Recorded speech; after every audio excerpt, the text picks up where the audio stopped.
नमस्कार मित्रांनो, स्वागत आहे तुमचं आताच्या ब्रेकिंग न्यूजमध्ये।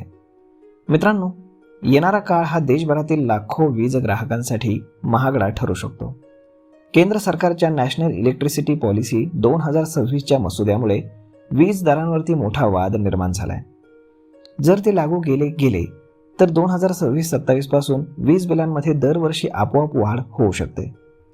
आतापर्यंत राजकीय कारणांमुळे अनेक राज्यांमध्ये दीर्घकाळ वीज दर वाढवले जात नव्हते, परंतु नवीन धोरण ही प्रणाली बदलण्यासाठी सज्ज आहे। यामुळे मध्यमवर्गीयांना महागाईची झळ येणाऱ्या काळामध्ये खूप मोठ्या प्रमाणामध्ये बसणार आहे असं दिसतंय।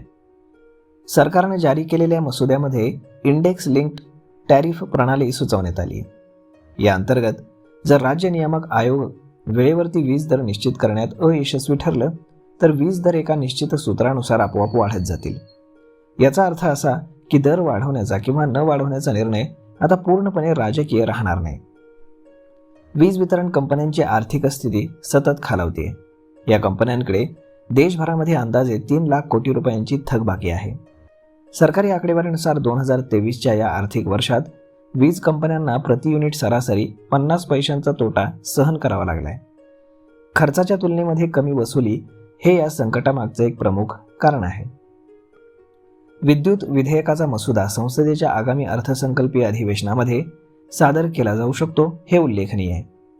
मसुद्यामध्ये असेही प्रास्ताविक आहे की वीज वितरण कंपन्यांनी ग्राहकांना दरमहा वीज खरेदीच्या किमतीमध्ये बदलांची माहिती द्यावी। सरकारने या मसुदा धोरणावरती सर्व भागधारकांकडून 30 दिवसांच्या आतमध्ये सूचना मागवलेल्या आहेत। मसुदा धोरणानुसार 2026-27 या आर्थिक वर्षापासून नियामक आयोगाला असे दर निश्चित करावे लागतील जे एकाच वेळी ग्राहकांना वीज निर्मिती आणि वितरणाचा संपूर्ण खर्च भागवतील। नंतर दर वाढवण्याची किंवा तोटा जोडण्याची प्रणाली रद्द करण्याचा प्रस्ताव आहे। विजेच्या किमती महागाईसारख्या निर्देशांकाशी जोडण्याचाही प्रस्ताव देण्यात आलाय।